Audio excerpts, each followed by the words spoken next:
Σήμερα σας δείξουμε, θα ανάψουμε μια μικρή φωτιά. Και την πιο μικρή, την πιο μεγάλη του κόσμου. Ναι. Πιστέψτε με, είναι η πιο μικρή του κόσμου. Εντάξει, έλα, να το ανάψουμε.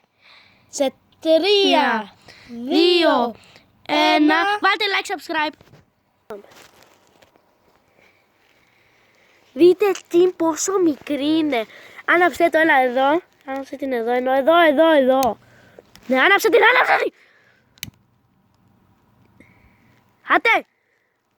Εντάξει, ούτε εμείς δεν το κάναμε τεστ. Δεν ξέρω αν ανάψει. Δεν ανάβει. Θαύμα! Άναψε το από εκεί. Ναι.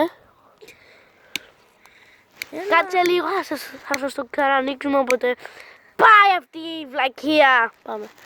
Παιδιά, νομίζω πάει. Τώρα το δοκιμάζουμε ξανά μια φορά. Ξέρεις τι? Άστο, βγάλ' το. Ναι, άναψε.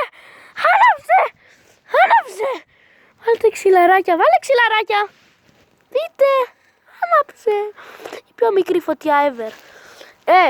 Λες να ψήσουμε τώρα μια μπριζόλα σε αυτή την πιο μεγάλη φωτιά ever. Δείτε πόσο μικρή είναι.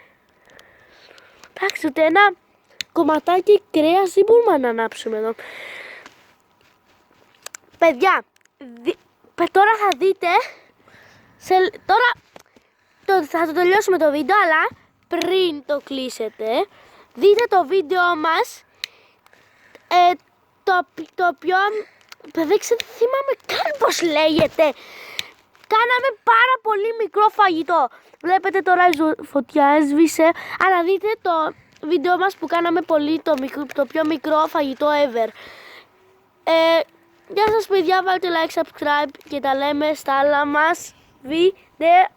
Περιμένετε, γιατί θέλει να σας δείξει κάτι ο Βασίλης. Περιμένετε. Άναψε το! Λες για να κλείσει ωραία το βίντεο. Να βάλουμε πάρα πολύ. Θέλετε, βάλτε like αν θέλετε. Περιμένετε να τα ψάξουμε γιατί είναι δύσκολο. Παιδιά, βλέπετε ότι μαζέψαμε πολύ. Μόνο τα τσαλακώσαμε για να μην χαλάσει το τέτοιο μας. Το χώρο μας. Και τώρα θα σας το ανάψουμε για τέλος του βίντεο. Άναψε το τώρα. Έλα. Άναψε το. Ναι. Τέλειο. Ζεστά.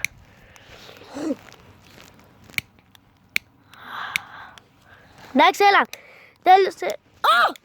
Έβγαλε μια τέλη. Γεια σας παιδιά, τα λέμε στο άλλο μας βίντεο.